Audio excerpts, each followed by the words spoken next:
Good evening, everyone, and welcome to the second installment of One Voice, Many Stories, our three-part conversation with Napos. We're here tonight again. As you know, if you tuned in last time, the conversation tends to kind of go all over the place. So if you have any questions, feel free to jump in. I'll get to them as quickly as we can. And try to include everyone who wants to be in the conversation. Just type your comments into comments and questions into the comments bar, and we'll take it from there. So how are you doing tonight, Napos? Oh, hold on. I can't hear you for some reason. Maybe try taking your headphones off, because how's that? That's better. We couldn't hear you at all before. Okay, yeah, I don't know why I plugged these in. And yeah, technology is fun. When it works, It's fun anyhow. Okay. So how are you doing this evening? Doing good. Doing good. What have you been up to since last we talked a couple weeks ago? Oh, probably shrunk about an inch. So I'm probably about 5'6". Oh, no.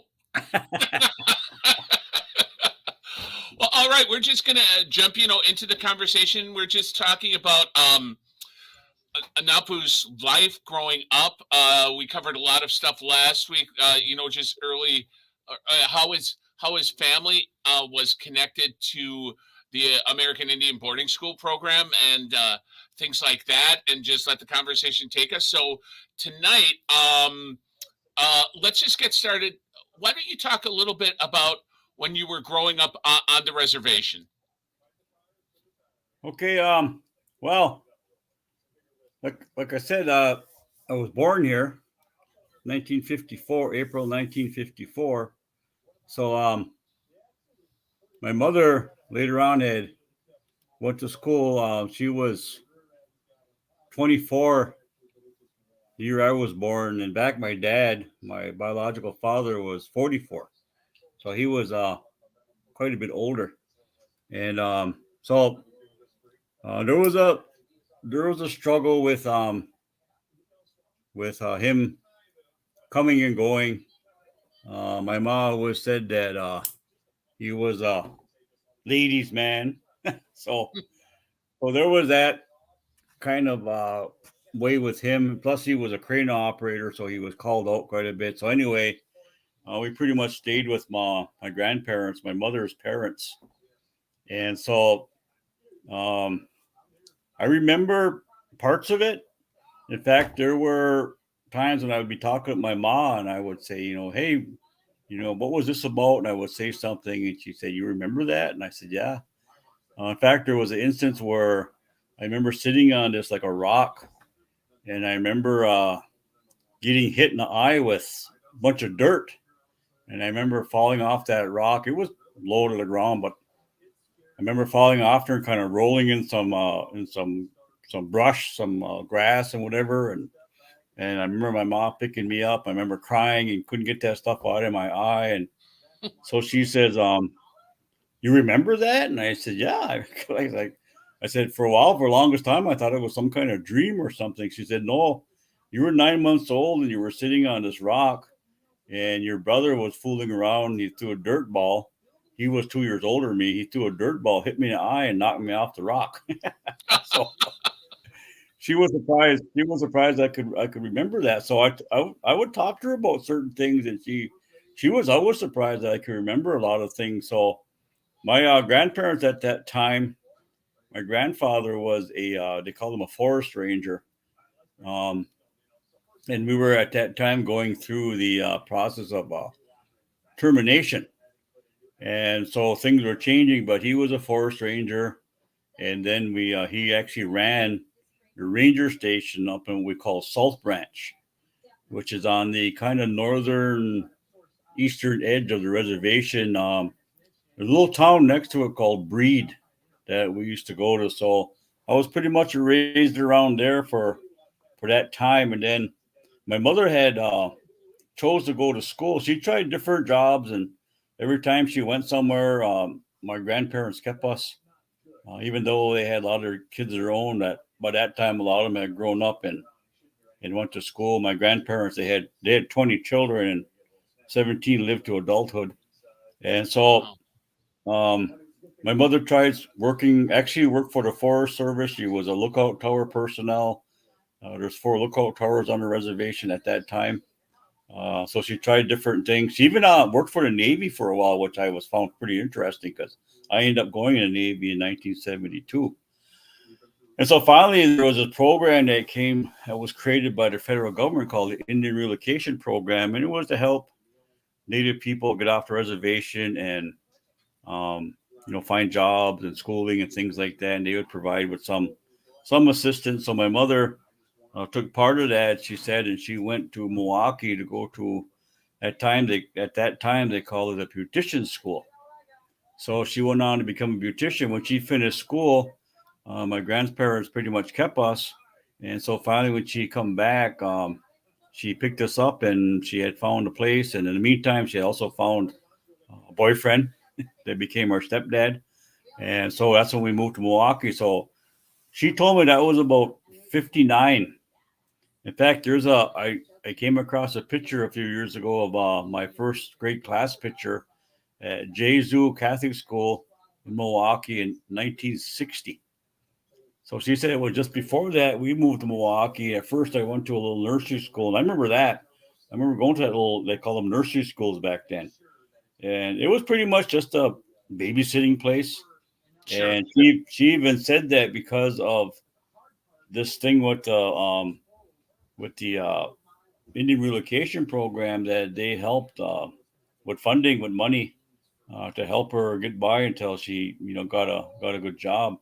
Also, another thing too that happened because of the termination process, all enrolled Menominee tribal people at that time were given shares of money that we had in our tribal account. Menominee people who were very rich, would actually caused us to be terminated. And so each member at that time got $1,500 in their bank account. We also got a $3,000 bond. Keep in mind this was 1954, but that bond wasn't maturable until the year 2000, so it was kind of useless. But then we were given 100 shares in the stocks that became Menominee Enterprise from the old Menominee Mill. So we were able to use some of that money, and I was the only one in my household, that was enrolled because my brother was born in Chicago. I was born on the Menominee Res. My younger brother, later in 1961, was born in Milwaukee. And so there were times when we could use some of that money to get school items. Even my mom even said when I was 6 years old, 7 years old, when I went down to the bank because I had to be there in person to draw out money, that I had to know my social security number. Wow. Yeah. And did you just memorize your social when you were that young?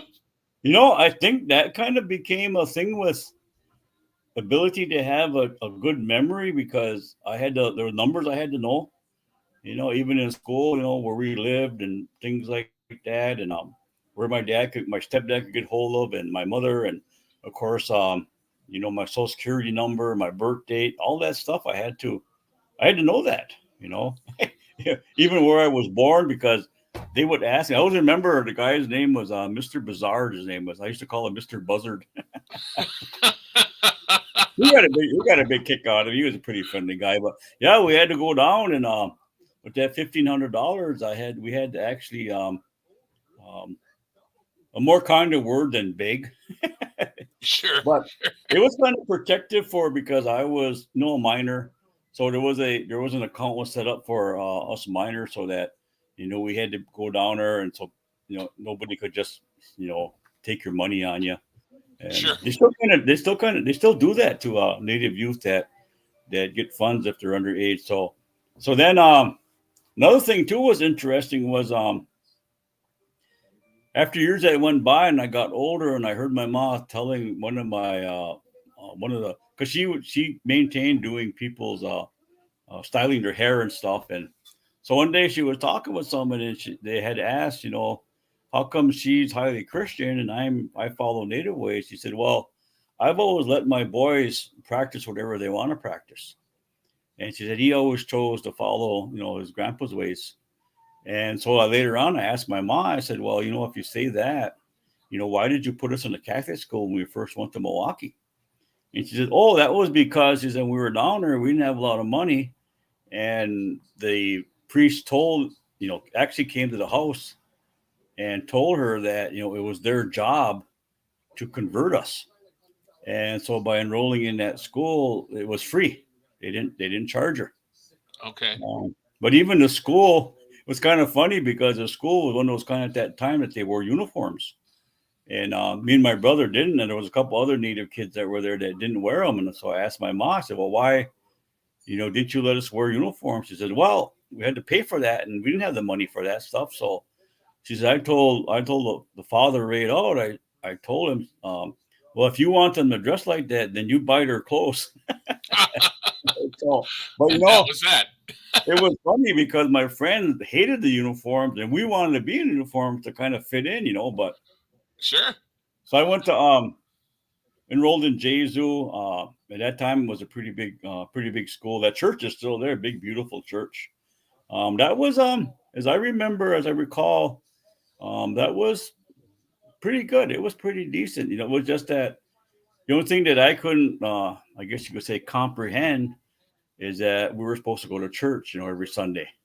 And at the time too, and when I think back about those times is that there was a confrontation going on in my head because even at that young age, I would go there and they would teach us, about Christianity and Christian stuff and angels and devils and all that. Then I would go home on weekends or for the summer, sometimes out of the blue that, had been something going on and, my mother would send us up by my grandpa and my grandma, and all my great aunties and uncles would come over and visit. They would talk about Indian stuff, Native American belief stuff.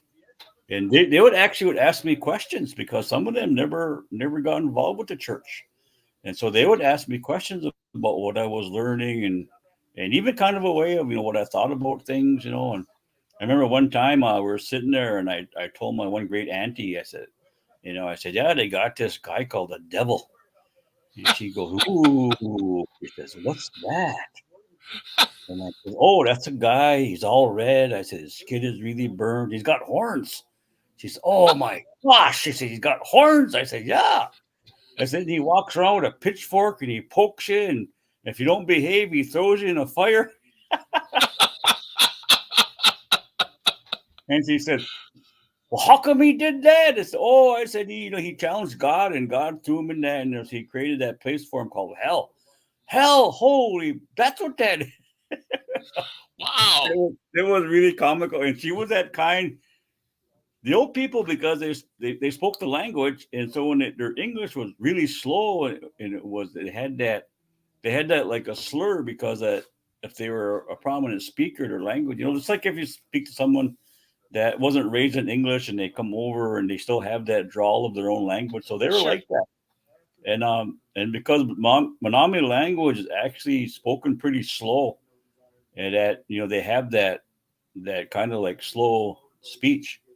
And so my one auntie was like that. She would, and she was really, what do you want, like she really was, adamant and, like picturesque, and she would say things, and she would get all excited. Her eyes would open up, and oh my God. And I would tell auntie, you're not supposed to say that. They call that swearing. And so they would ask me. And I was good at explaining some of that. My brother, he was whatever he was. He just kind of did other things, but Sure. so they would always ask me, but I remember that. I remember going to ceremony. I guess hindsight is that it fit better. It just everything I seen, I witnessed, I heard, it fit. It was just so nice. There was no mean people. They were, and even if you did something wrong, they would just kind of like take you aside, or they would just show you, that, you sit and listen. And my grandpa would always say that when he would go somewhere and go visit those old people, I would say, Grandpa, let me go with you. Yeah, okay, come on, he said. And so we'd go there, and then he would get there, he'd look at me, he's okay, now you sit and listen now, you behave. I said, yeah, Grandpa, I will. And so that's why, another reason why I enjoyed going with him, because they weren't like tug you and pull on your ears and Sure. Yeah. Now, so when you were in Menominee, before you got to Milwaukee, did you go to school at all on the reservation? no, we didn't have to then, because it was school didn't start until first grade. Okay. And so there was no, as I recall, and my mother said that, she said, in fact, I remember, of course, as a kid that's in a way pampered by the family, because that's the way Native youth used to be, really pampered, really watched over. And so she said, when I first, and I remember being dropped off at that nursery, and I didn't want to go in it. And I was scared and crying, hanging on to her skirt, and wouldn't let go. And it was a big, scary building. I mean, it was like, it looked like those buildings on those Transylvania shows. Sure. So Then are it you was sure there dark. were vampires lurking around every corner? Then you look up and they had these, what they call them, gargoyles. Yeah. I'm like, what the heck? And I remember walking in that church one day, and I walked in there, and we went up to the church, and there's this guy hanging on a cross. I'm like, whoa. And so I was sitting there, and I didn't want to go in there, and the nun was pushing me. You got to go in there. We got to go in there and pray. And I'm like, what's that guy? Well, right, because you had no exposure to it previously, No, right? nothing. No. Grandma went to church, and I don't really remember, except for her room. In fact, it's kind of funny too, because she had a crucifix on her dresser. I always thought that was there because that would was put there to keep me from digging in those drawers and on her cupboard. That was, I'll tell you, Red, that was spooky to me. That was, that guy hanging there, and I mean, wow, think about that as a kid under 5 years old, that has never really been experienced Yeah. To that. In fact, a good story about my adopted uncle, that my mother's first cousin, that taught me a lot of things. When I got older, is he tells a story about one day he was sent to school, and his mom and dad, they were big, they were really important people in the native healing way. They call them medicine people, and we call them Wabanowak, which is the Wabano people, which is our traditional ways. And so anyway, they pretty much told him, well, that building. They showed him where that building was, the church and the school and everything. He said, well, you go down there and you go up that front door and you'll knock on there and they'll be waiting for you. So they sent him on his way, and he walked down to the school. It was about a mile walk, and it was on the main road, and there wasn't no heavy traffic back then. There were just the old Model Ts and stuff. So anyways, he goes up there and he says he knocks on that door, and in the meantime, he's always told these old stories. And in one of the old stories, there's this individual that roams the woods and the trails at night, and he's all dressed in black, and he wears like a cape, and he's got this stick and everything, So he goes knocking on that door and then pounds on the door. Pretty soon, that door like creaks open. He looks up, and there's this guy in his black cape, and a big bushy old beard. He said he screamed and ran all the way home. He ran back in the house. He said, running in the house, and his mother, what's going on? Well, in Menominee, it's a really funny story in Menominee, but he was, what's going on? He said, Ma, I seen this. And there's a name for that guy. And he said, I seen so-and-so. And she says, what? What is he doing? Oh, that's a real comical story. But you can imagine that, a 5-6-year-old kid going down and never seen a priest. All of a sudden they see these guys walking around, and I mean, they were spooky looking back in those days. Oh, sure. Oh, yeah. I mean, there was a very strict wardrobe, and yeah, I mean, it's interesting to me that the cultures could be living in the same area, and yet there was so little interaction. It seems like on a meaningful level, especially with children. Well, the thing is too is that they had the boarding schools, and they had, and Kashina was really known for really following that. I mean, they had that one parade, and the kids would, I mean, you can see pictures of them be going down the street, and the girls would be dressed in white, the boys would be in their little suits and everything. And I think it's a certain time. I think it's like in June or something. I forget what they call that. But they would march down to the church, but for the most part, like, when I was growing up, I was mostly in the area of South Branch, even though they had a church up there, there wasn't a school or nothing. So you think about what that would have been like, and to bring that, bring that in, and coming out of a very close family, and to but another interesting story is we were learning to do our confession. And so I was explained, well, if you did this, if you did that, and if you did anything wrong, you got to go in there, and you go in there, and you say, bless me, Father, if I have sinned, and things like that. So then they said, well, then you'll get, Father will, forgive you. And then you'll have to say these prayers, and one's called the Hail Mary, the other one's the Our Father. And then you go up by the railing in front of the altar, and we did it down in the basement. There was a lower church, which is a basement, and there was a upper mass, lower mass and upper mass. And upper mass was a big. It was beautiful, except for that guy on the cross, But so we come out of there, and there they had these two statues, and one was of Mary, and the other one was of Joseph.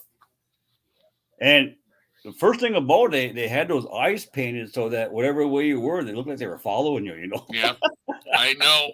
That I remember. So if you got your penance and you had to say 5 Hail Marys, you had to go kneel in front of Mary and do their thing, or the Our Father, you had to go in front of Joseph, who was supposedly the father of Jesus. And so anyway, so I was sitting there, and I went up there, and I was doing my little thing, and all of a sudden I got to looking, I got to thinking. They say that, that statue represents Mary. So I was sitting there looking at it, and I got lost in my thought and everything. Finally, one of the priests came up and said, "Young man, what are you doing?" And I said, "Oh, I'm looking at the statue." I said, "Why am I doing this?" I said, "Because that's not right. You're not supposed to praise these things. These are stones. These are rocks." No, no, no, no, no. He says that's a representation of Mary, and she's in there. Oh, okay. I was sitting there. You started walking away, so I get up. I start walking around the statue. I'm like, where's the door? So he comes back, grabs me by my ear. He said, "What are you doing, young man?" And I said, "Well, if Mary's in her, how does she get in there? Is she hungry? Is she thirsty? When does she come out?" No, no, no, no, no. Just her spirit's in there. I says, "What do you mean?" So, that was me, always challenging something. I can completely relate. My mom was a parochial grade school teacher, but when I was in third grade, it was requested that I no longer come to Sunday school because I asked too many questions and I wouldn't stop asking questions. So I completely get what you were talking about. I remember, and I'm not going to tell a lot of stories because this is hearing your stories, but I was probably 7 years old and I was at baseball practice. And at across the street from baseball practice, there was this little like hamburger joint. And it was Friday during Lent, but I had completely forgotten. And I had a hot dog. And about halfway through the hot dog, I realized that it was Friday during Lent. And I was positive I was going straight to hell. Do not pass go, do not collect 200.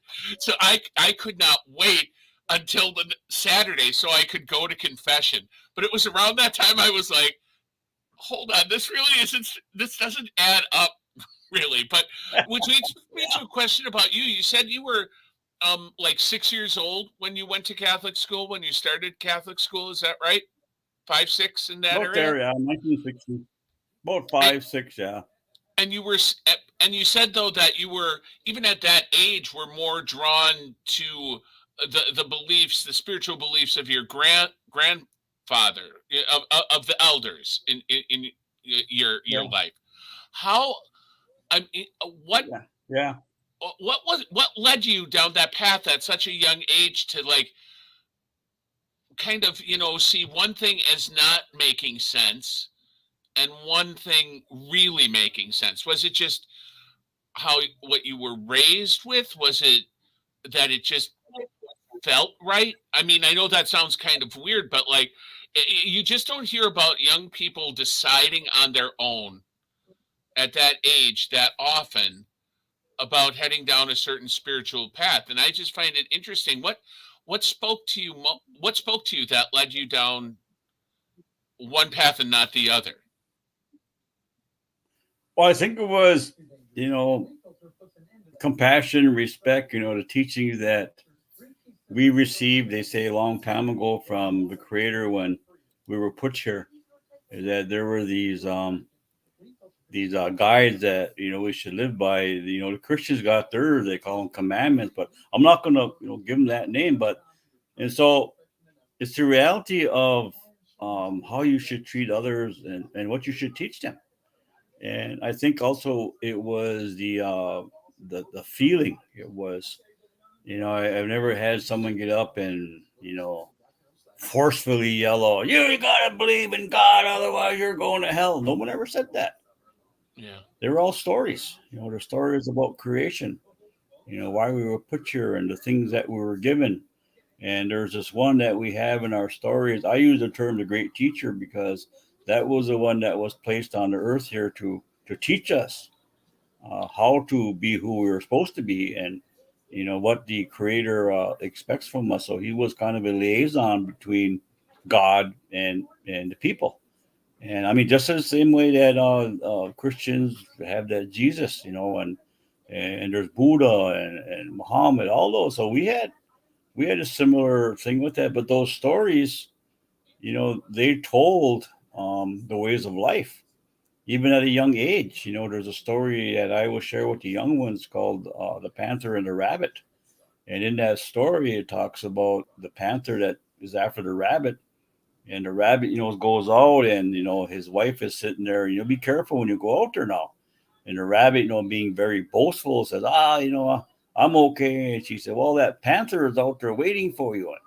And yeah, he can't catch me. He's too slow and clumsy. He'll never catch me. And so he gets by his door and he sings his little song. He says, I'm too fast. I'm too fast. He can't catch me. He can't catch me. He takes off. And the panther is waiting for him, comes flying after him. And the rabbit kind of does a zig and a zag. And the panther goes skidding in a brush. And the rabbit runs away laughing. And, later on, he comes home and his wife scolds him.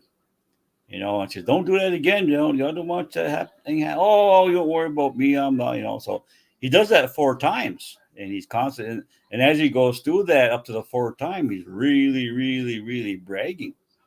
And, the 4th time he steps out and he gets caught, gets eaten. And they say the woman stood up singing that he should have listened. He should have listened to me. And Right. so what does that story tell you, right? The story tells you that, connection to listen to your wife, but also respect her because she worries about you. Don't brag. And that story is about bragging. And, Hmm. I've heard that growing up, and, and they always say that sometimes you brag too much and things will come true, and they always say, and thought of that, watch out what you wish for, so those stories always had those messages. And so growing up with that, it was not like someone pounding on a table or whapping you with a stick or something. It was very, very personal. It was very spiritual. Even when they told the stories about spirits, it wasn't like they were ghosts. They were there. They were there. They were real. And you could see that sometimes when you go in the woods. You would see things. You would hear things. And I was always told too that later on it really pertains to our teachings. Being very what Uncle always called universal law, and that's the law of the Creator. And it's the Creator that put these things in front of us that allows us to learn from them, and we should the best that we can learn from those things. And so I think it was that very very soft, and no yelling. Very, you sit on. I My grandpa would go visit these elders, and I'd go in there, and the old lady would always take me and set me down on a chair, and she'd brush my hair. And in fact, because my hair was fairly light, it was like a light brownish red. That they would always say she'd brush my hair, and she would say me, me, me. That means like pretty or cute, because I was one of the only ones around that had hair like that, and they really they really liked those ladies. Really liked my hair. But at the same time, they were brushing. They would be telling me a story about something, and Oh, so it was wow. very very subtle. I never got yelled at by those, even when I made a mistake. It was always, you shouldn't do that. Don't do things like that. And then also there was this thing too of helping out, that you're taught to help out, and not have to be told to help out, but help out because that's what you do. And so along with that is like, especially for boys, going to men, there's this thing that they call it a warrior tradition. And what that is, that you're taught to do things in a certain way. You're taught to help out. You're taught to be watchful. You're also challenged at certain times through games, to be able to get that strength, get that agility, speed, whatever they find out you're good at. And so even in that training, as you get older, you start to accumulate those gifts that later on you're going to use. And so I think it was all that subtleness, that like wanting to, and it was also that, some of the stories when, the elder would come down, my auntie or my great uncle or somebody, and they would say, okay, you got to sit down and listen now, Sal passion of Tuin, we say, listen properly. And so, but then they would tell you, if you, like my brother, he was, always on the move. He was very hyper, and they would say, if you can't sit still, if you can't listen, then go play, and they would say, don't bother someone next to you when you're trying to learn something. So there was that too. Like they didn't tell you get out of here, they just said, if you can't sit here in a proper manner, then you should go play. And so I was always the one that had that ability to sit and listen to that and to do things and to help out. So I think it was that. There was a old man down the hill from my grandfather moved from the South Branch Ranger Station to the one in Kashina, and that was a more bigger operation. And that one was because they had more of the equipment there. That a lot of these old men, well, they're old to me, but they're probably in their 30s or whatever. They would come down and they would always have things to share, stories, snacks, the old Indian snacks, and so we'd go down and we'd sit with them. And there was always stories to be told. And there was an old guy down there named Jerome Shishikwan. And he was kind of a maintenance guy and mowed the lawn and all that kind of stuff. And they also had this like a trout farm. It was where the creek runs to, and it comes out of 47 north of Kashina. And there's like an island, and the creek goes around it. What they did is they put a fence on both ends of that creek, and they planted trout in there because, again, this is Menominee County time now. And so they turned it into a trout pond. So he was the one that would sit down and take care of that, mow the lawn, feed the fish, things like that, help with counting. And he was a very, very wise old man and a storyteller. He actually liked to whittle, and he actually showed me how to whittle. He gave me my first little pocket knife, so I was always hanging around him. So he was one that helped me because in my family, I was the light-skinned one. My older brother was not necessarily dark, but he was a little bit, couple tints darker than me. He had the black hair, the dark eyes, the Indian look, and I always laugh because I say I got that mixed look, so, so one day I was facing a hard time because I was getting teased, because I was light skinned, I wasn't called a white boy or nothing, but, they would tease me. Oh, stay out of the sun, you're going to get burnt, your skin gets. And so I walked down there one day and I was frustrated. And so he sat there and he was sitting on his porch and he said, "What's wrong with you?" And so I told him, I said, they're always teasing me because I got this, different colored skin. And he looked at me, he said, I'm going to tell you about those wolves. So he told me a story about the wolves. And at the end, he said, think of it this way. He said, you carry what you carry, just like those wolves. He said, you never see those wolves complaining or fighting over what color they are. You could be a gray wolf, you could be a white wolf, you could be a red wolf. They never fight over that because they know it's more important to care for the family and the young ones and the rest of the people. He said, so give that thought. And that really helped me, and I learned to deal with things that way. And the thing too, he said, you got to be like those wolves. You got to speak their language, like when they howl, they tell you stuff, And so that I think was important key to me. For some reason in my mind, it meant the language. It meant listen to those elders, listen to what they're saying.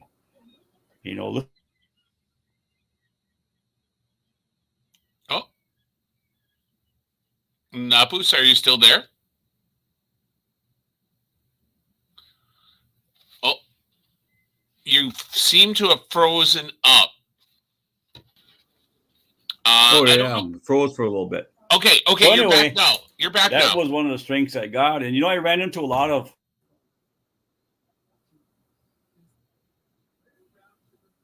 Is that me or is that?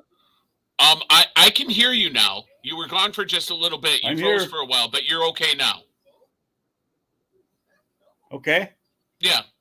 All right. Yeah. So I think that really drawn me to that. Well, and it's interesting the way you brought up.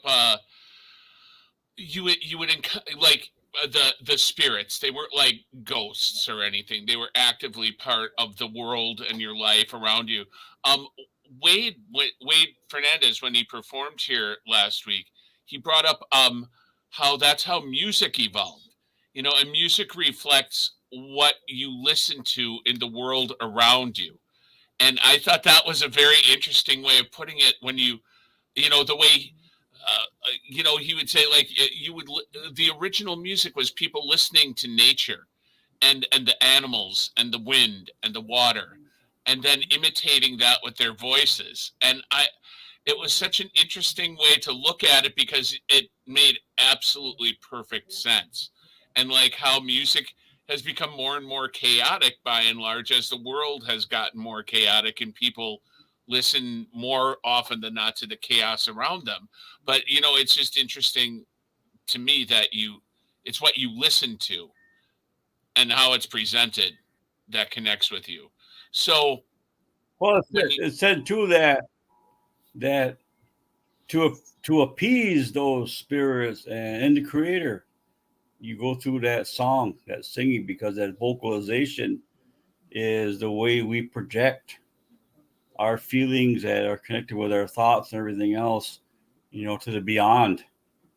So that's what we always say, that, in our ceremony, there's a lot of singing, there's songs, there's things that we were giving in that way. And they say that, even if you even if you can't sing a lick or carry a note, the creator and the spirits don't care about that. right, What they care about is that feeling that you project. So that whole thing was, to me, was the best part of why I chose to go the way I chose to go. And I always had that turmoil all through that, especially, the first schools, Jesu was okay. Of course, I was young. Then I went to St. Leo's up on Locust, I think 26 and Locust or something like that, and that was okay. There were more kids of color, I would say, at that school than there was at Jesu. And of course, because we were up more in a more color area, that there were more. In fact, there were other Menom kids. I remember that I went to school there. Then we went to um, I want to say about 1960, early 63, 64, or late. Because I remember being at St. Leo's when JFK was assassinated. I remember being sent home, and I remember everybody crying, at the school and what had happened. I remember going home, and my mom said, "What are you doing home?" And I said, "Oh, they said Kennedy got shot." And she broke down, because she always had this big picture of him on a wall.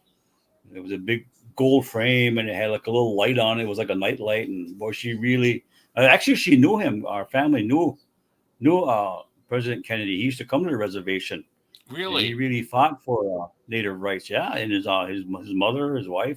Yeah, my grandparents, because my grandma did a lot of cooking in class. So I mean, that's probably for a later story. But so we went to the third school, which was St. Elizabeth. That was the bad school. That was a terrible. That's where the bad things happened to me, really bad. And in fact, a few years ago, I was researching um, about the trauma and events that were causing Catholic schools, and um, especially the cities. And I had found out that there was that St. Elizabeth school was one of the highest sued schools in the Milwaukee Archdiocese. In fact, one of the individuals that brought forth a multi-million dollar lawsuit and won was one I went to school with. And really. I remember telling, um, I don't know if it was my older daughter or my younger daughter. She said, "Man, you should put in and sue them." I said, "No, for what he went through and others went through." I say, um, I pretty much just got some whoopings. I mean, I wasn't even close to what, and they never sexually molested me, but they physically tortured me, beat me. They tried to spiritual, but you know what? I always say that as a survivor, and I look back and I really got into my own. That I think at that time, in the third grade, in the third and fourth grade, I think I was already spiritually strong, because even though they called me pagan, savage, and things like that, it was like I wouldn't let it get to me. In fact, I'd laugh. But I got that from my grandpa one day when I was home, and I went up home by him, and I was sitting there and I was drawing. And he, "Oh, what you drawing?" I went. He was sitting there drinking his coffee, and I said, "Grandpa, I feel sad." "Well, what's the matter?" "Well, I got called a savage." And he says, "Okay, well, what is that?" I know he knew, but because Grandpa knew everything. And so, "What is that?" I said, "Well, I really don't know, but I don't think it's a good word." He says, "Find a dictionary, look it up." So one of my aunties had a dictionary, so I went got it from her, and I went on a table and I looked up savage, and it was just a old world term for someone that lives in the woods or doesn't live in the city. And I told the grandpa, I said, "That's not a bad word." He said, "Words are okay if you know the meaning of them." He said, "Sometimes people will use words and try to get at you, and don't let them do that to you." And so I think because of that, I learned that little bit added strength, that when called the name, I just kind of laugh about it. Yeah, I'm a savage, you know. In fact, I ended up getting sent to boys' school. We had a band in boys' school, and we were called the Young Savages. But you know, that school was the bad one. That was, you know, where I lost my hearing in one ear. I got beat up for being Indian. Basically, that's what I was told. It Well, was over the Pledge of Allegiance, so and so tell. I mean, I've heard that story before, but tell. The reason I bring that up is, um, I brought up to you that the exhibition we have at the library right now, that one of the things when we were unpacking and setting it up that really just um, was startling to me was that there were handcuffs, that there were manacles for children. yeah, And you told me that that was still in practice at the school you were at. yeah, I they mean, tie you up, boy. that's crazy to me. They send you downstairs. They hook you to a chair. So what happened to me was pretty sure it was a Monday morning, Of course, of you know. course. And so I went in, and you know, back in the day, we had to do that Pledge of Allegiance thing, you know, which is a lie, but we won't go there. So anyway, so I was sitting there, and next thing I knew, you know, I wham, I got knocked. I went over my desk and hit the floor, and you know, the sister picked me up by my hair and shook me, and wham, I got it again, you know, and I just sat there. Of course, I started crying, you know, and like almost like, what are you doing? And blah blah blah. You know, you're an American Indian. You should be proud of that flag than the rest of us. You got to get your hand up higher. You got to speak louder because you're an Indian. Wham, you know. And so then And you were I in the laying on third the road. grade, right? This is third Yeah, grade? this is about the third grade. Yeah, it Okay. was probably about 60 end of 64. Yeah, because it was right after Christmas. It was a little bit after Christmas. And so of course I got sat in the corner, had to put on that little pointed hat, you know, look like a dummy, you know. Yeah, And the dunce cap. but I sat there, and it mostly got me angry. Um, pain wasn't nothing because I was a little heck raiser and falling out of trees and whatnot, you know, fighting with my brother, you know, and getting tuned up and all that kind of stuff. But so I was tough that way, but it made me angry. It really made me angry. I just sat there, you know, and like, you know, and so anyways, that was that. And then it became, in my way of protesting has always been to lock up and just, you know, not what do you want to say, cooperate. Sure. And so I ended up getting sent down by the pastor, and he took me and sat me in a corner, and you know, he would say, you know, you want to talk about it? I said, no. I just sit there. That's the way I was, and I kind of get like that nowadays. Still, that I just lock up. I said, you know, you don't want to hear what I have to say. You know? Right, right. And yeah, so finally, you know, I got sent down again. And one time he tried to put me in his back room, and I remember there was a little story about that back room he had in his little office there. And I remember some of my friends saying that, oh yeah, he does bad things to you, and you go in that room. You know, don't ever go in that room if you don't have to. And so it was being sexually molested, some of those kids. You know, the way they would talk about things. You know, and so finally, some time goes by, and oh no, and I went home that night, and I got home, and my mom goes, "What's the matter with your ear?" And I says, "Why?" And she said, "There's blood coming out of your ear." And I said, "Oh, I was playing, and I fell." And she said, "Well, how come you ain't got any scrape marks on your face if you fell?" And so she looked at me and said, "You tell me the truth." And I said, "Okay." So I told her. And holy man, it was after dinner. She said, "Come on, grab your jacket. We're going up there." So we walked about a mile. We walked back up to the school, and went in there. She knocked on that convent door, and she said, "I want to speak to sister." Her name was Sister Gradentia, and I want to speak to Holy Mother, whatever, you know. And so he went in, and she talked to that nun. I was sitting on that chair, you know, and finally, okay, well, we gotta get some people together, and then we'll have a conference with you. So she says, "I want it now. I don't want to do it in a couple." My mom was like that. She was, boy, you tick her off, you better watch out, you know. And so finally we got in there and they come in there and the pastor came in. So my mom, looked at me. You tell them what happened. And so I told her what happened. And while I was doing that, there was that sister sitting in the corner. She was a big lady and she was scary. She was like, everybody called their name was Sister Gargantua, but we called her Sister Gargantua.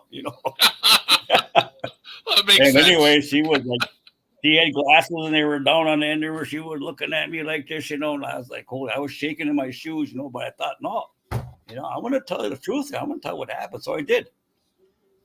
When I got done, and the father said, well, sister, what do you got to say for yourself? She looked me dead in my eyes and called me a liar. That, when my spirituality totally changed, that was the last straw. That was the breaking point or the healing point. No, I'm not. There's no way I'm gonna follow this stuff. Maybe you might lock me in here, but I'm not gonna accept this stuff. So that was my moment, and I walked out there and I remember my mom, we were walking home and I was crying. And I told my mom, I didn't lie. I believe you. She said, I know. At that time, I didn't know about my mom's, connection with the boarding school, at that time, because no one ever talked about it. But she said, I know what they can be like. So we walked home and I told her, Ma, I don't want to go back there. She said, well, I'll tell you what. She said, I'll do what I can. But do the best you can. And so the nun, I guess, was ordered to not ever touch me. And but what happened? I went back to school the next day, and I had to scrub the stairs with a toothbrush, and I had to clean everything, and I had to scrub dirt out of the corners and everything. And the pastor would be standing over me, and threatening me and stuff like that. So I went through that for about a week. The kids laughing at me, and I just thought, no, I was just something in my brain that said, don't let them get to you. I know what it was back then, but I was just like that. And so that time went on, and I kept asking my mom almost every week, why do you got to send me back here? Why do I got to go back up there? I'm not learning nothing. But I would just totally shut down when they would talk about their God stuff, and I was really moving away from it. Um, but I was enjoying, coming back home. And I even told my great aunties and uncles what had happened, and they would just say, don't let them get to you. Don't let them, you know, um, what do you want to say? You're thinking, And so I would use that a lot of times. And finally, the deciding factor was the following year it happened again, but this time, the next nun, Sister Jerome was her name. Something I can remember these names, And so I was again, me and my brother were playing. We're being rough, and I come in. I was kind of crying, and like I said, I kind of lock up when I get like that. And so she comes over to me and she asked me what's wrong, and I said, pretty much, none of your business. And then all of a sudden, she grabbed me by my hair, and she lifts me up, and she hauls back to whack me. When she does that, I put my hand up, and kind of an early karate move. Then when I did that, I actually accidentally hit her in the breast. Holy man! And that's when I was told I was going to hell. Of Literally. course, yeah. And I got sent down to father and blah, blah, blah. And father comes in, you get in my office. He grabs me, and he takes me and he opens that door and he throws me in that room. And I went skidding on the floor and I jumped up and I spun around and he was turning around and he was just close that door. As he turned around, I went between his legs. I jumped up, so I opened that door. Lucky it wasn't locked. Out the door I ran, and I ran all the way home. I didn't even look back. I ran. That was one thing my uncle told me. He said, if they ever do that, he says, get away from it and run. He said, you're a really good runner. And that's what I did. I ran. In fact, my joking thing I told you is that whenever I watched that Forrest Gump and they say, run, Forrest Gump, that was me. Run, Napos, run. Yeah. That's cool. But the interesting thing about that is my mother, she had to actually get an okay that or some paperwork saying that I couldn't go to that school because the other school over was an all black school. This was time of segregation. And I never knew about that till I got older. And the school was called Green Bay Avenue School, which was listed as an all Negro school. Okay. And And so it was for Negroes. And the only way you could get in it, you had to have a verification of some kind that you couldn't go to those other schools. And so finally what happened, my mother just pretty much told the church, no, my kids ain't going here no more. So they made a big thing about it, and they did that, what they call the excommunication thing. They kicked us out of the, my brother had already left, so pretty much it was me that got kicked out of the Archdiocese of Milwaukee. And so my mother said that's what was needed in order for us to go to that Green Bay Avenue School, which to me was a whole different thing, because now the kids were the bullies and not the nuns and priests. So, right. And so that was my era of becoming getting into little scraps and whatever, So, but that's how I got out of that school. So that was, but I remember distinctly waking up that Monday morning. Mostly when you're going to a new school, you'd be stressed out and worried about, this and that. But a lot of my friends that went to school there, a lot of my friends, they were Black. And they went to school there. So it was like, but you know what? It was probably one of the happiest times of my life that I went there. In fact, one of the stories that happened, or one day I was having a bad day. I had a bully in class that was really harassing me. And that's a whole other story. But finally, the nun, or the teacher, and her name was Miss Strawberry. And it was the first time I had a, what do you want to say, where you fall in love with your teacher? Oh, you had a crush on Miss Strawberry? One of those. Oh, yeah, she was. Oh, but anyway. Well, I mean, it's appropriate. Her name was Miss Strawberry. How could you not have a crush on her? There you go. She looked like that. I can't think of that one singer that really, really pretty singer. Anyway, so so I'm sitting there and she's trying to consult me, and I'm sitting there, no. And she said, and so she said, what's the matter with you? And I said, I blurted out for some reason, I'm in hell and I don't like it.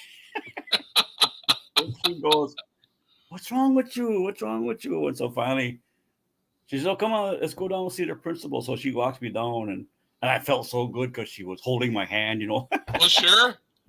So, the day was working out. So anyway, we get down and she sets me on the bench there, and he comes out, really nice guy. He comes out, oh, Dave, come on in, we'll talk about what's going on. So I went in there. The first thing I remember, though, is he took me in that room. He didn't close the door. Before that what priest would do, that they'd always close that door. Mm.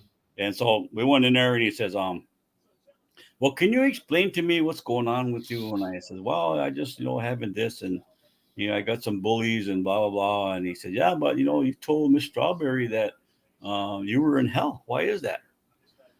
I said, well, mister, I can't think what his name was. He said, I said, when I was over at the other school, I said, they constantly told me you're going to hell. And here I am. He looked at me and he said, I'm going to meet you after school because we got to talk about this stuff. So we met after school. He took me to the soda shop, and that's how we talked. And he found out the turmoil and so he helped me. He was one of the ones that really in my life at that time that really stepped forward to help me. But I always think back of the way those things were back in the day, and also this is a time to where you have to kind of physically start sticking up for yourself. And it was a whole different mode, the way things were. It was a time of the riots, and that was all going on. And it was like, I was trying to understand that, things that were going on. You had to watch where you walked, because we lived right next door to what they call the inner city, so it was really, I guess, kind of growing up with a lot of street rules, they say. Mm-hmm. But I didn't mind it because I was out at school and I was free. Right. Well, how did you wind up at that horrible school? Did your mom move? Did your family move? We moved a lot. Okay. We moved about every 2 years down there because we first got down there was an area on State Street, and we lived on between 14th and 13th and 14th and State. That was pretty much a lot of, I won't say a native community, but there was a lot of native people living there. Okay. And so I think I'm not sure how that was set up, but there was just and there were these pockets where some of the different native families live, and there were like little communities within certain communities. And even the what do they call that, the way the city was set up, you had Germans over here, you had Oh, Polish, yeah. like that. And so there was a little area at that time in on late 50s, early 60s that was kind of the Indian area. And so later on, it started kind of breaking up more. And so then we moved up to 17th and State, and again was another had a lot of Native people around. And then we moved from there. We moved to Locust, and from Locust we moved to just off of Keith, Third and Keith. From Third and Keith we went to Butler, Wisconsin, which was kind of another little bit of an eye opener because now we're going from an inner city way, and we moved to Butler, which is highly, they use the term Caucasian. Okay. And there was only three. There was our family and my stepdad, whose family was from Mexico. He was dark skinned, and of course my mother, and then my mother had a brother and a sister that also lived there. Her brother was married to another Menominee, but then her sister was married to at first to my biological father's brother, but then she later married a guy that was Polish German. But that was kind of okay. I mean, we got along with everybody, and um, Where I is had- Butler? that's just west of Milwaukee, the Okay. first suburb out of Milwaukee, Butler, Wisconsin, up on 124th and Hampton. Okay. And in fact, my aunt and uncles, they lived there for a long time, and finally, till my uncle passed away, about I want to say 10 years ago, he still lived there, and everybody liked him. And I mean, go in a bar, he would be like the talk of the town. And he was really funny. He was kind of a big BSer. At one time, he told a guy, we were sitting there back when I was drinking yet, and we are having a few beers, and the guy come over. He was a post office guy, and he said, "Oh yeah," he says, "I'm a city servant too." And that post office guy said, "Oh yeah, what did you do?" He said, "I was a police officer." "Oh yeah, what's your name? I didn't catch your name." He said, "They call me Cy." "Oh, Cy? For what? Sylvester?" "No, my first name is Citation." I looked at my uncle. I just had to shake my head, but he was like that. He was a car to have. But so that was kind of the only really problem I had. There was one, and I wasn't gonna get him. There was one bully um, that I had to deal with, but I got through that. I made some good friends, and then from there we moved to a little town called Jackson, just south of West Bend, Okay. and that was just for the summer. Uh, An interesting story about that was there was a creek that ran. It was called Jackson Creek and ran to Jackson Marsh, and we lived right up the road from that. So we'd go fishing. And my stepdad, he liked fish. So one day we caught a bunch of fish and brought them home. We come home work. I said we called him Rick. That was our stepdad. That was his first name, Rick. I said, "Rick, look at it, man. We caught you a bunch of fish, and we can have a cookout. And, oh yeah, what'd you catch?" So told him, "Oh, them are suckers." He said, "Take them and put them back in the creek." He said, "Them ain't worth the trouble." He said, "Really?" And they were big, they were huge. And so we were walking down the road there on going to Jackson, the main highway, and all of a sudden this car stops. And a guy pulled up, it was a black guy. And he said, "Young man," he said, "what you got in the pail? Are you fishing?" I said, "I'm fishing." "Yeah." I said, "We got a bunch of fish." "What are you doing with them?" "We got to throw them back in the creek." "Well, why?" "Because my dad don't like them." "Oh, really? Why?" He said, "They're too hard to cook." "Yeah," he said, them are red ores, them are suckers. You gotta know how to cook those things." He said, "I'll tell you what," he said, "I'll give you a quarter piece. How many you got?" I said, "We got 10 of them." "Oh, yeah, yeah.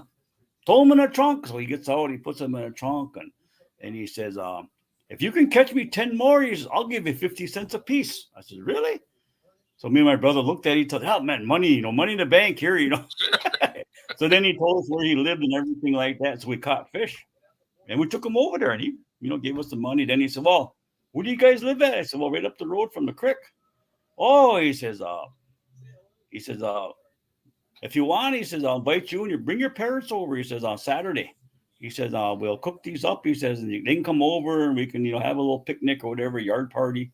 And so I did that. I went home and my dad said, "Oh, really?" So, okay, well, he invited you. We better go over there then. He said, "Okay." So, sure enough, went there Saturday. The interesting thing is, my dad walks in there, and there's this. Well, I told him it was a black guy, so he walks in there, and my dad, who could speak German really good because he served in Germany during World War II and stayed there for 5 years after the war. So he was very fluent in German. So he walks in there and he tells the guy, greets him in German, and the guy answers him. And they start talking away. Here, that guy was actually part of the Tuskegee Airmen and actually served with my stepdad, in World War II. Oh, And wow. so they became very, very good friends. And we'd always go over there and help him out with things. And I mean, he was really a nice guy, and he had the war stories. In fact, we had told him that my grandma's brother, landed in Normandy and marched all the way across France into Germany. Yeah, he never got to meet him, but he always wanted to because he was part of the that part of the war. So that was a little interesting area. Then we moved down to a place called Granville, 107th and Granville Road. We went to John Burroughs Junior High School. The interesting story about that, now we're in a school. We're not very well to do financially, but we're okay. I mean, we can never say, I never looked at us as being poor because we had what we needed and we had fun. It was more about having fun and, you know, um, learning things, and we had our stuff to play with, and so we went there, and now you're dealing with. We had to go to this brand new school, and it was built around this area, this community that was very, very, how would I say, ritzy. And so now we had to go to school with a bunch of rich kids that I think was very, very difficult because now we're getting teased because we didn't have the modern style clothes, back in the day. And this was 67. So this was a time of bell bottoms, and Beetle shoes. Sure. So that was kind of a rude awakening. But the interesting part, we met three friends that their parents were living in inner city. They had went to school, got good jobs, and they end up, going to school there. So we all chummed together. But the sad story of that part was two friends that I had met. I was into slot cars back then. And so they were, so we go down to the slot car shop every Saturday and we go race our cars down there. But anyway, one day I went to school and I was interested because I had got a new slot car and I wanted to have them come over and look at it. Well, they weren't at school. And all of a sudden, the next day and the next day and the next day, finally, I asked the teacher, I said, what happened to so and so? Here, his father shot their mother. And I'll tell you what, it was like I had a dead feeling inside me. Like, I didn't know what to think, and I went home to my mom and I told my mom, and she said, well, we'll just give good thoughts for them, and she didn't go on a Christian thing or nothing. She said, well, like grandpa always said, think good for them. But I distinctly remember that. And then finally, when they came to school, it was like, they were all sitting there. It's like the kids didn't even want to sit around them. They were on the end of the bleachers, just sitting there, him and his brother by himself. So I walked up there and I went and sat next to him and I hugged him. This was even before the time of hugging, and I went up and hugged him and I said, you okay? And he looked at me and said, okay, well, I said, I'm your friend. I'm your friend. And so me and him hung around together till we moved, so, but I remember that's one of the main things I remember there. So it came to a time that we were going to move because my stepdad was having enough of this racist stuff, and back then we call it prejudice. Mm. And so finally one day I remember him talking to my mom and saying, I don't like what's going on here. My mother worked in the inner city. She was a beautician. She was okay. In fact, one time, one of our friends told her brother, aren't you worried about your sister working down there? And he says, nobody in their right mind would go after my sister. She was like a scrapper, I mean, she said when she was young, she used to beat us up. So anyway, my dad says, we got to get these kids out here. And it was really cool that my stepdad was thinking about us, And so he liked to hunt and fish and all that kind of stuff. And this was the year of Menominee County. So there was nothing keeping him from living on Menominee County, the former reservation. So we made the move out there. And that was December of 67. So the story that goes with that is he didn't want to go right away because the Packers were playing the Dallas Cowboys in what became known as the Ice Bowl. Yeah. So we were sitting there, we had everything all packed and tuned in the game because back in those days, being in Green Bay, it was blacked out on TV. And so we stayed in Milwaukee just to watch the game. So basically, I always think when they talk about that Ice Bowl and Bart Starr scoring that touchdown, I was sitting there thinking, he scored a touchdown. We jumped, yeah, go Packers, yeah, about world champion, about all this kind of stuff, And then all of a sudden, okay, you grab that chair, you grab the lamp, I'll grab the TV. We took it to in the car and took off. Wow, right after the game. Right, yeah. The TV wasn't even cold yet. But you had talked about it being racist, and you had told me this story, and if you don't mind telling it again, about your mom renewing her driver's license, because that cracked me up. I mean, it's hard to believe it wasn't that long ago. It's an interesting story, though. I want to say about 60. I want to say 61, 62, because I was, I don't know if I was home or if I happened to be home that day. Anyways, she said, "Come on, we got to go down and get my license." It's okay. So we lived on between 13th and 14th and State. So we had to walk, and the building wasn't that far away, down on like 9th or 10th. And I think it's kind of still there. Anyway, so we walk down there and we walk in there, and of course she has my hand, and we walk up. Now, you behave yourself. Okay. And that just meant no running around and climbing on things, because I like to climb back then. Sure. So we go in there, and she does her thing, and she comes back out, and she said, well, and she went by Turney then, because my stepdad and her couldn't get married until after my dad passed away, my real dad, because they were married in church. That was the way it was back then. So she said, well, Miss Turney, here you go. Here's your license. Look at it, make sure everything is correct. So she looks at the license, and she says, you got something wrong on her. And he says, what? He says, on race, it's got a W for white, I assume. He said, yeah. She says, I'm not white, I'm Indian. And he looked at her and said, well, no, ma'am, that's your category you're in. That you're white. She says, I'm not white. I'm an Indian. I'm a Menominee Indian. I'm not white. And the guy goes, well, ma'am, Mrs. Turney, you're either white or you're black, and you don't look black. She said, well, I don't look white either. And she said, you're going to change that. I am not going to accept this. You're going to change that. I want Indian on her. So they take it back. And he comes back out. She said, well, this is the best we could do. They put R. And she says, what does that mean? She says, well, that's for the red race. Oh, said, okay, well, I guess that'll do. But she would not let them put that W on her. Well, I think your uncle was right that you didn't have to worry about your mom, that she would take care of herself, right? Oh yeah, she was like, boy, I tell you what, man, you didn't want to challenge her at all, because she was a tornado when she got mad. Oh, I mean, she was very subtle. She was very respectful, even with us kids, and she had to raise 3 boys, and us older ones we weren't troublemakers. We were just active, but sure. Yeah, she was even she would always said that, when she was younger, her sisters would say, yeah, when we got in trouble and people want to fight us, they would say, we're going to bring Midge. That was her nickname, Midget. And they would stop. It was for Midget? Midget, that was her nickname. Oh, God. Okay. Yeah. But she was, and she was a very pretty woman when she was young. But I'll tell you what, she was a scrapper and a half. Everybody always said that. Yeah, your mom she was worse than her brothers.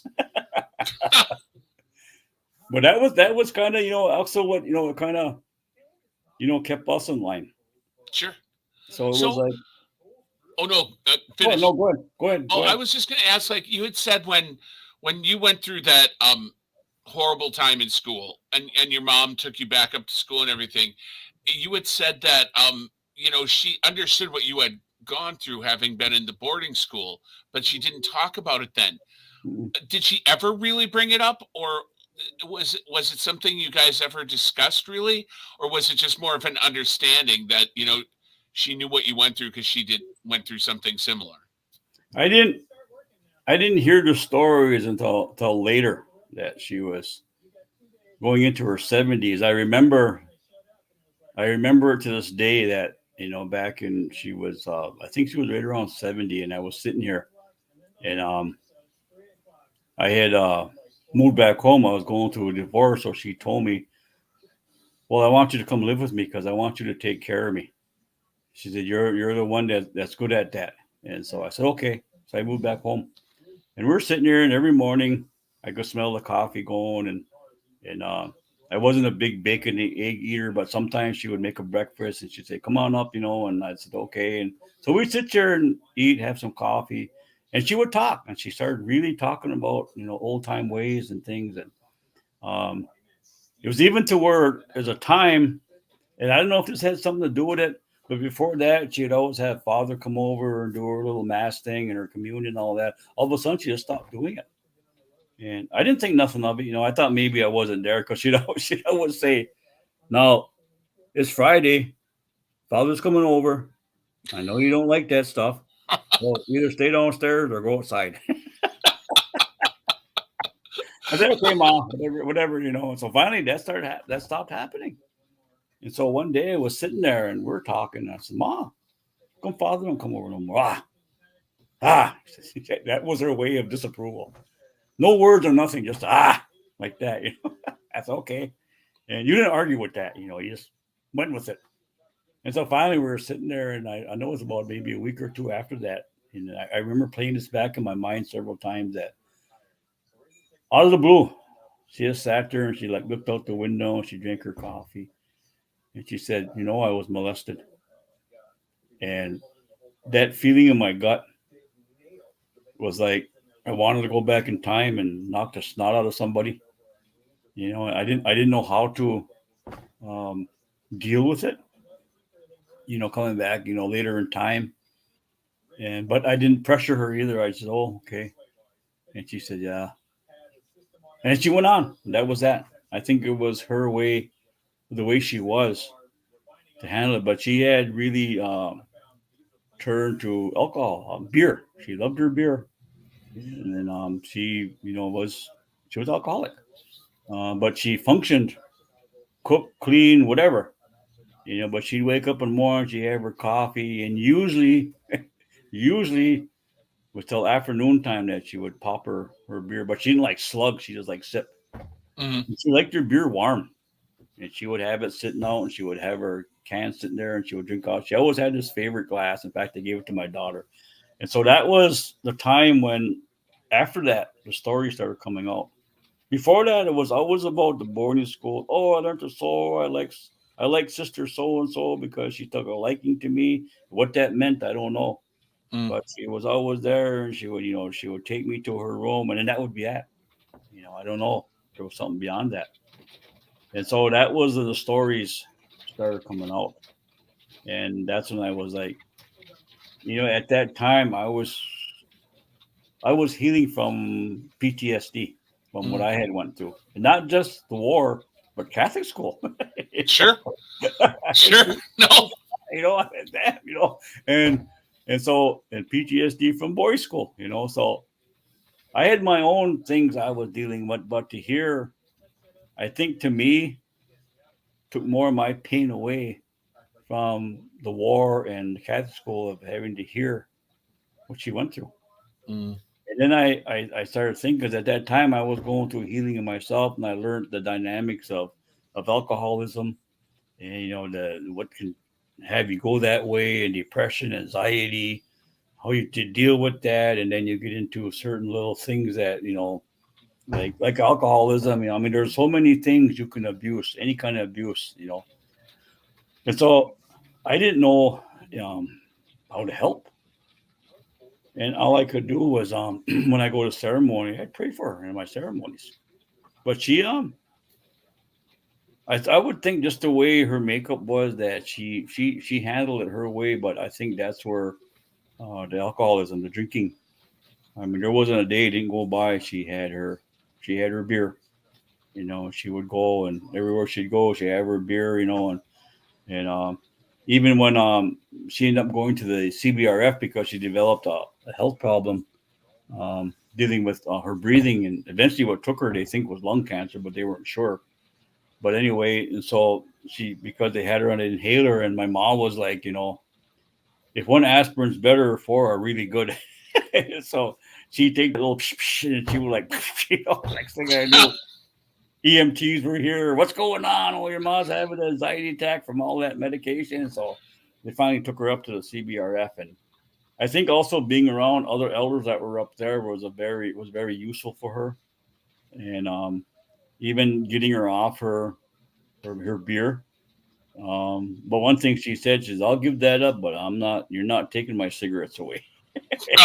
Finally determined. But even I had found out one of the workers there was sneaking her a can of beer here and there, which I realized that, when someone quits drinking, you can't go cold turkey and all of that. Your system is so used to it. So one can of beer was, I told that worker, I said, as long as it's one or two, I said, that's it, because I realized that with the system, you just can't live without it.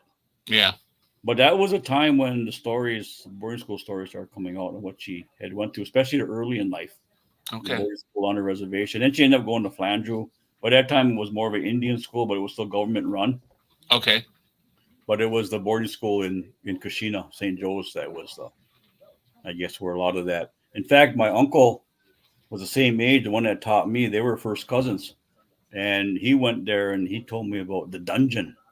That when he get caught speaking the language, they'd take him down to the dungeon, which was way downstairs. And I remember that because it turned into a gymnasium in a school. And so we used to go play basketball and stuff there. And we'd go down into the locker room. That was the dungeon. And he told me that they would take him down there and they had a little strip of wood, about a 1x1 strip of like pine. And he'd have to kneel on that until he would agree not to speak his language. And I remember him telling me, I said, well, Uncle, I said, you're still fluent in your language. He says, I lied.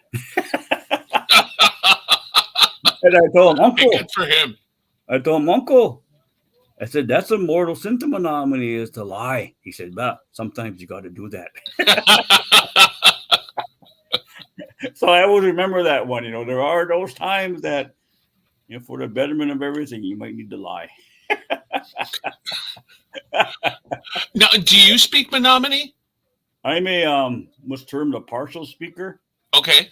I was raised with it. I grew up with hearing it, listening. Sure. Because again, I was young. So when I got older and moved to Milwaukee, there were people down there that spoke it. So I even got to hear it there. We'd go on we always would go out to Friday fish fries. And it was always around, where the Indians would gather. And there was a place on State Street called Salmon Harry's. And that would be wall-to-wall Indians. In fact, it was really funny because I remember the bartender, he was really friendly to Indian people. And I remember this couple come in. And, of course, I didn't really realize that white people were then, Sure. And anyways, this couple came in, and the bartender tells them, no, not tonight. You can't come in here tonight. And, oh, really? Yeah, you can't be here tonight. It's closed off to you people. You people. Later on, I remember someone in the back said, "Oh, kick them white people out of here." Wow. And I didn't know what that meant. I thought they kicked them out because they were dressed too fancy to come in.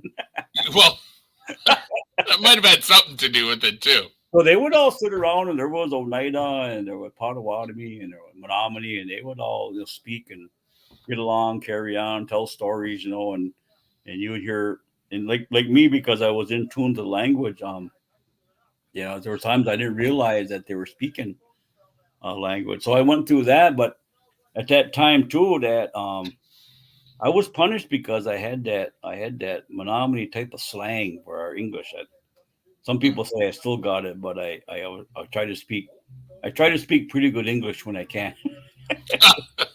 And so I was raised with it. So at that time, because I was a young kid, I was spoke to, and they now call it conjunct speaking, which is, my uncle always called it baby talk. So I consider myself a partial speaker, because again, when I went to Milwaukee, we had to speak English, and there were times I got punished. Sure. For saying something. I didn't even know that I was saying a word in a different language. I would just say something and I get whacked for it. We don't talk like that. I thought it was swearing, because it would say, you don't say that kind of stuff, and whack, I was like, well, what did I say? Wow. And so that I would say that I consider myself a partial speaker. In fact, when they did a grant, I was one of the people that were really inclusive in that grant because I was from that time. And so, from the time that I grew up, and then you get into the 60s, where the language was pretty much outlawed at that time. It became Menominee County, so Wisconsin didn't allow that language to be taught in school and to be spoken. And not just the Catholic school that existed at that time, but also the parochial school, the public schools. And so I'm in between that time that there was a high consistency of language speakers, Mm-hmm. fluent elder speakers, and then there's a few of us that are in between this that were raised with it because our grandparents and other people spoke it, and so we got to hear it, but we couldn't talk it. I never learned to conversate wholly, like to say a sentence, because there's a lot of intricacies that are involved in speaking the language. So I can get along in a conversation, but there's just those intricate words that we had. We call them connector words. I forgot what they're called linguistically.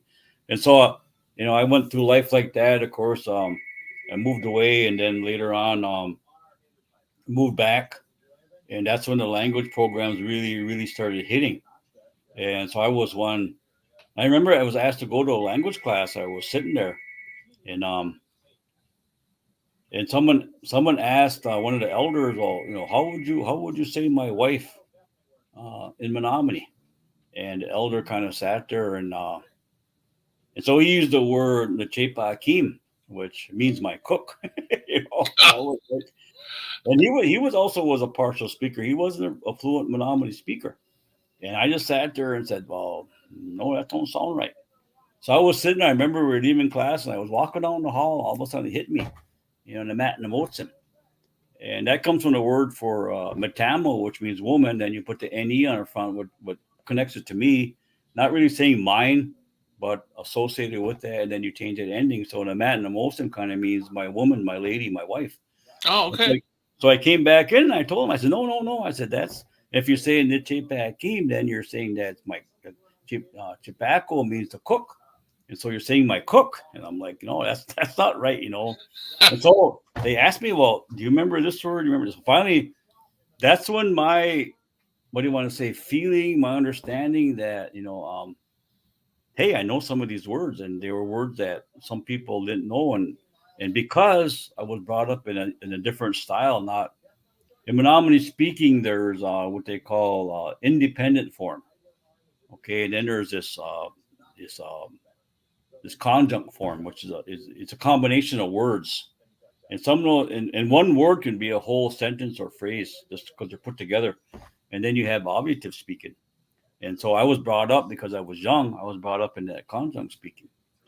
So that's when I got back involved with the language program. And one day, one of the teachers there said, Napos, you speak a lot of conjunct speaking. And I said, well, what's that mean? you know? And they said, well, it's just a little bit different form, but. And so I went to my uncle again. And I said, Uncle, I was told I speak what they call conjunct. Oh, yeah. He said, kind of a baby talk. And then he explained it to me. And it made sense, but that's because I was brought up being talked to as a child. Sure. And that's where that comes from. You don't teach professor words to children, Well, right, true. So how are there younger people learning Menominee now? Oh, yeah. Uh, is it having like a resurgence, a reestablishment of it? We were down to, well, even now, I think for sure I know there was one elder, and she's in her 90s, and she's considered a first language speaker, although she's not, what do you want to say, fully fluent, you would say, by knowing, but she can talk in it, and so she Okay. can carry conversations on. But now, a relative of mine that really took on the burden of pushing the language and getting things going, and sitting with elders, when he was young, and he was brought up um, as a kid being in the language class, because then when he was young, when they started allowing the language to be taught in the schools, and he, would go, and what happened to him is my teacher, my uncle, was teaching out at Stevens Point. His mom and dad were going to school out there, so he would come over for supper. And pretty soon he would ask if it was okay if he could take we call him Ron Corn Jr. We call him Ron Corn, native name Mashawquat. And he asked, well, can I take him to class with me because he can help those students? So that's what he started learning. And he came back here, got involved in his parents graduated, whatever, came back to the reservation, and he went to school, and he just took it. And the elders just gravitated to him because he was so eager to learn. And so along the way, he got pretty good at it, and I got to get better in touch with him because his mother is my third cousin, and his dad's like my fourth cousin, and I remember him as a kid, and so I found out he was getting pretty good at it. And I would see him every now and then. I would speak to him, and he learned things from me, and then he was hanging around with all the elders. Then they made this program that was an A&A grant, and so he was one of the first to get involved with that. And he went through the whole program. Then they ended up placing him to work with the language. And then a unique position came along to where a very good relative of mine, who I call my older brother, he was on the school board. He said, Napos, he said, you know anybody? We need a Menominee language teacher that can work at the high school. And he said, you know anybody that would wanna work there? And I said, yeah, I got someone in mind. So I said, yeah. And so we checked him out, and he got hired, and he worked for the high school which was good because he was at that age. And he worked for the high school, and got involved with that. And then later on, he actually he came to me and said, I'm going to resign my job. I said, what's going on? He says, my daughter's 2 years old, and I want her to be brought up fluently in the Menominee language. I said, that's good. I said, we be able to make it. Can you get by? Oh, yeah, I got some money put away. So he did that. And then later on, he got involved with a couple more people that were involved with language and got some grants. So now they have a thing called Menominee U, and they have classes twice a week. They actually have their own building now. They're actually going forward to getting a bigger in the legislature at that time.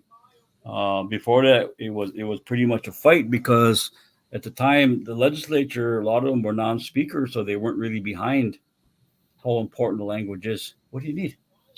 I think I may be sick. Well, go lay down then. My grandson, he's not feeling good. Oh, So that became the start of it. And at that time too, we had a chairman that kind of a interesting story about him. But anyway, he was fully supportive of the young man, Ron Corn Jr. And so, found some funding, found a place for him. In the meantime, we got a very strong Menominee Language and Culture Commission. We finally got someone involved there that was grew up with the language. His father was very an important role in the cultural area. We call the Big Drum, and so everything fell into place. And so by now, it's really coming back that it's starting to expand. You can go online and the young ones talk to each other, and they learn the language, pretty good. It's good for someone like me to go out and hear people, saying little phrases in the language. And but with me, because of the time I was brought up, and the thing of it has to be thought of is that you have a first language speaker, you have a second language speaker. So a lot of time, and this is happening in a lot of communities with the young people that they grow up learning English, and when they speak their native language, they speak it like they're speaking English. To where in Menominee, for the most part, when you use a verb, it's usually at the end of your phrase. It's usually subject, object, verb. So, but it's great. It's great to hear it. It's great to know that these young ones are learning this. So yeah, Menominee U is the name of the program, and they have a little thing downtown, and it's really successful. We have some good people now. Ben Greeno, who's just got his doctorate, is a good researcher and is helping a lot with setting up the what do you want to say, like the programs that are needed and things like that. So yeah, it's good to see it coming back. But we were down at one time to that last. Well, we're still kind of there. That we're down to that last fluent speaker. but it's good that it's coming back. Do they have any language courses at UWGB in the First Nation Studies program? They do have Oneida. We did have Menominee, and Menominee is still in a way on the books. I helped getting that started. I brought in Ron Corn, Chocolate. I brought him in to teach the class. So I was the overseer of the program because I had a degree. And then Dr. Poupart, who is the chair and is my adopted daughter, she was a total overseer because she, is the leader of it. So we had that in, and we went through actually 5 levels. The first 2 were taught at the university, and then after that, it became the students had to come up here to the reservation because it became more of an expanded to be in the culture. Sure. To speak the language. So at that time, we had a place here called Mawachesnia that was doing a lot of cultural things, not just language, but crafts, activities, working with the kids, and so they got housed there for 2 years. But yeah, it expanded, and a couple of those students have went on that they are now uh, pretty decent speakers. But we did That's have it. fantastic. It's kind of still on the books at GB, but that was at ran its course. Okay.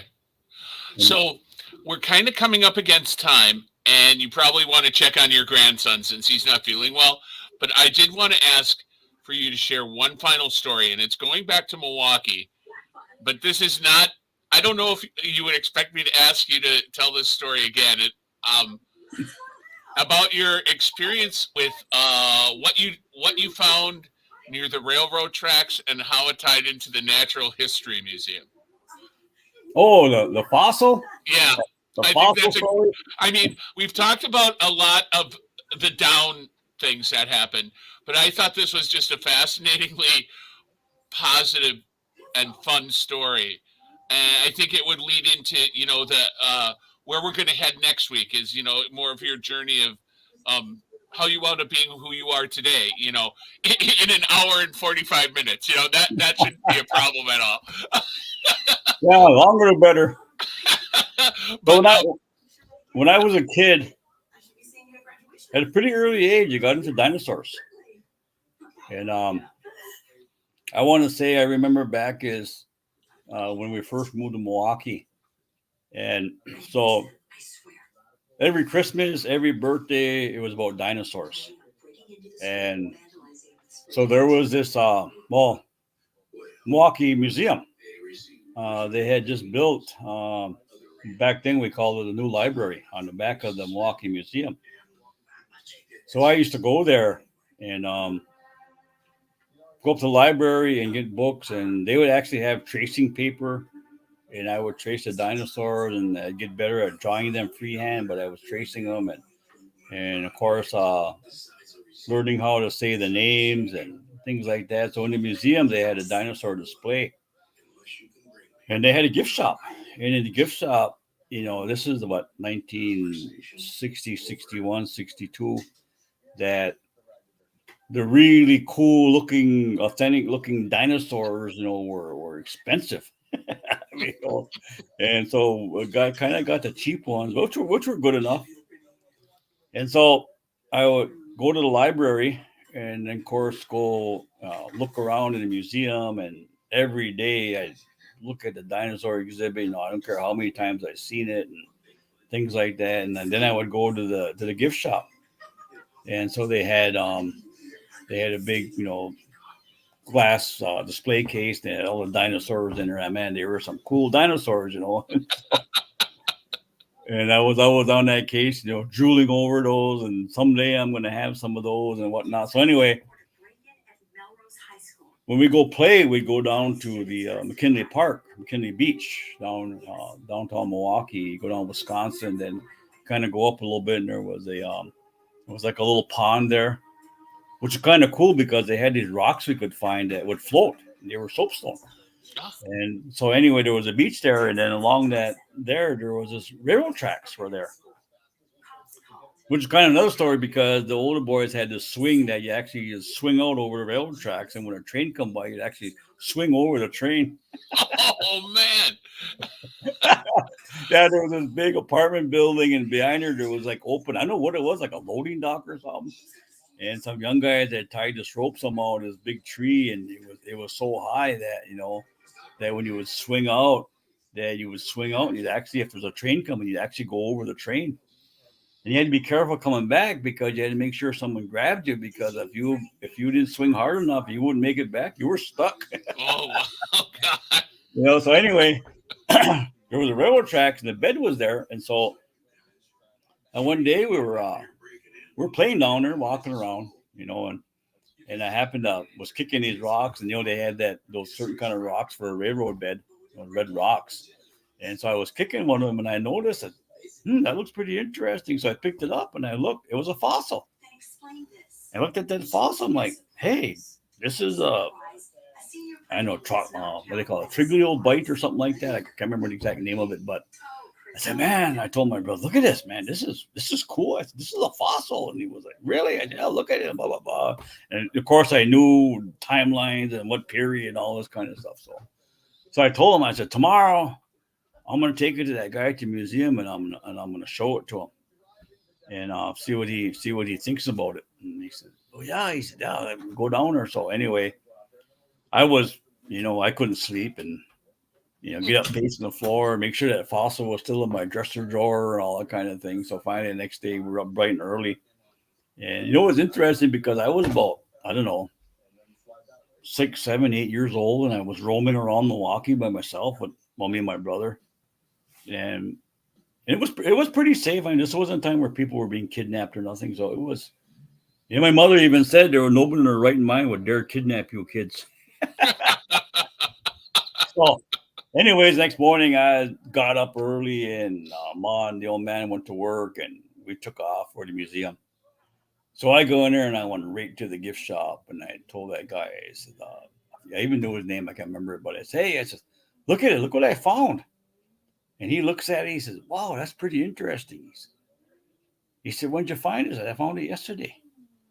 And he said, where'd you find it? I said, well, I was just walking down by the beach down there, and I didn't tell him exactly where. And he said, wait a minute. He says, I want to show this to so-and-so. I said, no, you can't take my fossil. No, I'm just going to go in the back room. And I said, well, I want to go with you. So he went in the back room, and there was this guy. He looked at it. He just like he was going to faint. He was like, look at this thing. The lad got really big. And he went over to his desk there, and our little station. He took out his magnifying glass, and he was looking at this thing. He was going, oh, whoa, wow. He was going. I was sitting there. I was starting to sweat,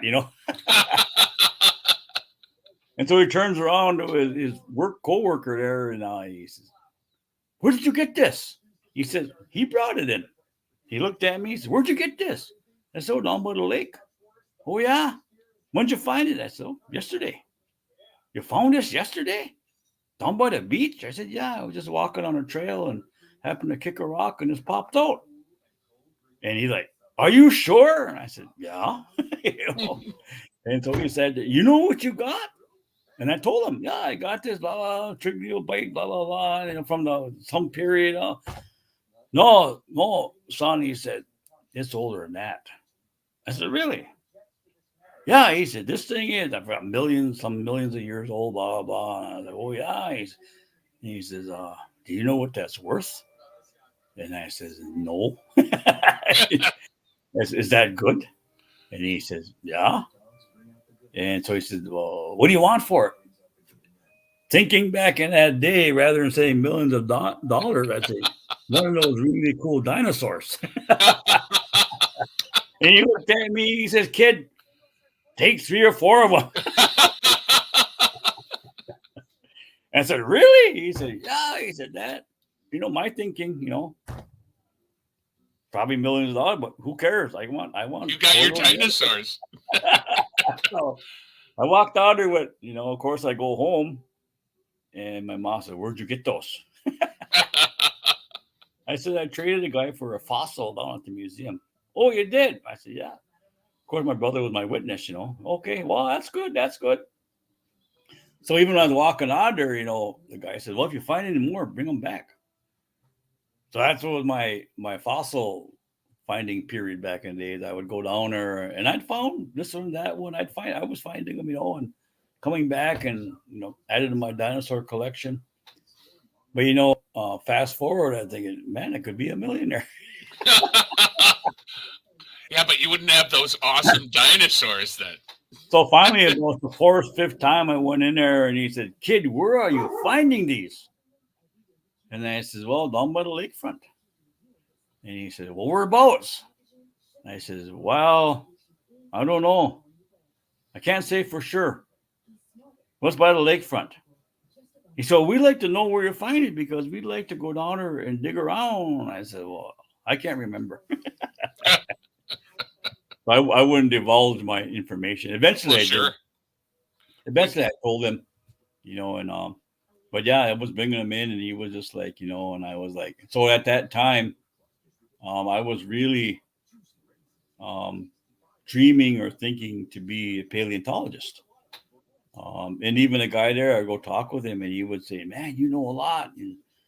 And even when I'd go up to my grandpa and I'd be drawing dinosaurs, and what kind of dinosaur you got, and I would tell them this is this, this is a Diplodocus, this is a Tyrannosaurus Rex, and this is what this means. I was into. I had dinosaurs all over. I had my box, and I had, I was. In fact, so a kind of interesting story about my dinosaur period was they had made this toy, and it was like a remote control. You turn it on, and it was a big dinosaur. I think it was King Rex. I think it was called or something. And so what it would do, it would like battery operated, and you would turn it on, and it would like had like little wheels under it. It looked like it was walking, going around. And you had a dart gun, and on his tail was a big target, big round target. So you sit there and you shoot that target, and then the dinosaur would turn and would turn to wherever where you shot that target. So like 90 degrees, it would turn, and it would shoot these little balls on the back. It had a hump on his back, and would shoot these balls at you, and then would roar. So one morning, and always had this thing that we'd wake up early Christmas, and we'd go sneak a peek at the presents, And so one sneaking in, and my stepdad, he knew our shenanigans, so he was basically asleep by the tree.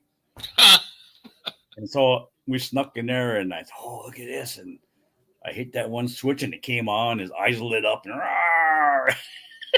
so it started turning like that. And I seen this dart gun. I put that dart gun in there, and I was roaring. And my stepdad sat up, "What's going on here?" And just as I shot that dart gun, hit that tail and started shooting these little balls at my stepdad.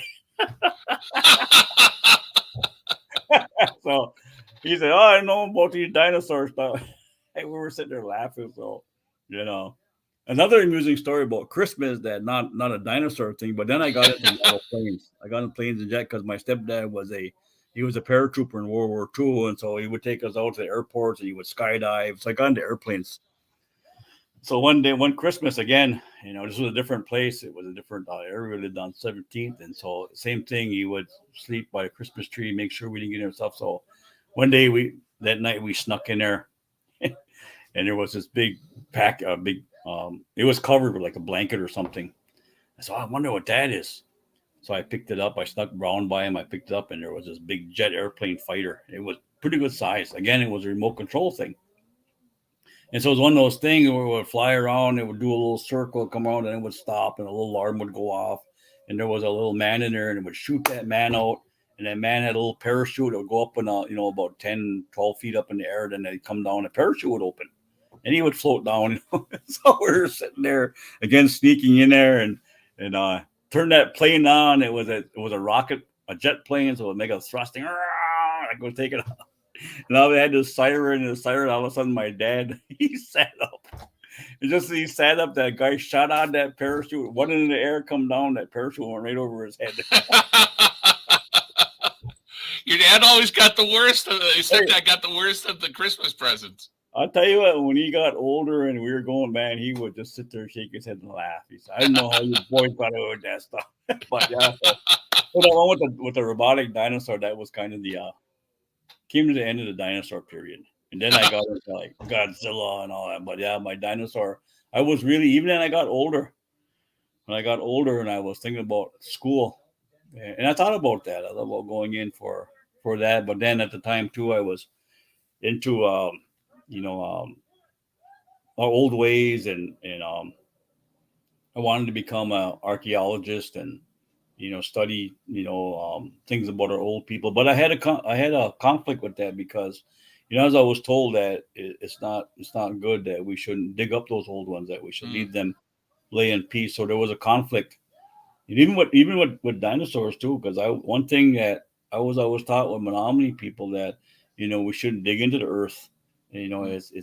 It's there. It's our grandmother, and it's very important to take care of it and leave it undisturbed. So that kind of kept me from going to school, for that. And I thought about cultural stuff, and at that time there was a big struggle with the language things that was going on and stuff like that. But my first thought at 6, 7, 8 years old was to study dinosaurs. And so even when my grandson had just walked by there, he got into dinosaurs in an early age, and so I got a bunch of dinosaur stuff. And my granddaughter, she's kind of plays around with them a little bit, and so the dinosaurs thing is still carrying on. But Still carries I on. could It's a family tradition. I could have been a rich kid if I knew what I was doing. But too, there was a really good native exhibit there at the Milwaukee Museum. They used to have this great big totem pole up in the front of the museum. We used to call it the Mhm. old museum, and I think they still have that. But now down in the new museum, we call it new museum, but the museum down there, they have a very interesting exhibit. And one of the things that they did is in fact, my cousin was a drum maker, made a drum, and they took of people's faces, and they call it the powwow exhibit. So they have an actual exhibit where it's moving and people are like they're dancing around. They have powwow music, but Oh, some of the people are that I know that they casted their faces, and one of them is my uncle that he's in that. Uh, oh, wild. they did a casting. Yeah, so it's at the new museum. In fact, when I went down one time to visit, because I was someone came up to study plants, and they said they had this planting down there. So long story short, they invited me down to come look at their plant exhibit, and they were surprised that I could name those plants without looking at the names that they have on them and what they meant, what they were used for. And actually, there was a place on our tour that has some of the streets like Kinnikinnick, some of the names that they have for the streets in Milwaukee. Yeah. And I actually translated for them. They didn't have no translation for them. And I said, yeah, this is Kinnikinnick comes from the word Kanakana, which means something that's mixed. Mushkego, we say, is a place of medicines. And so Oh, I could translate those words. They had told me that they were gonna look at putting translations up there. I don't know if they ever did or not. And so that was a opinion. Even some of the people they had that they took those castings, I could name who some of those people were. But that's what they did that when they put that exhibit together. So it's an interesting place. I haven't been down there for a good 15 years, but um, they really did to me, it looked like a pretty good job at that time. awesome. Well, I actually hate to, I always hate to end things because Well, don't I can hate, listen don't to hate, your just like, stories. But they don't are hate kicking me things. out of the library, so I actually do have to bring it to an end. Um, but just wanted to remind everyone that our final installment is on Tuesday, August 9th, once again at 6 o'clock at night, both on the library's Facebook page and our YouTube channel. And just a quick plug here, I'm going to take us out of the picture.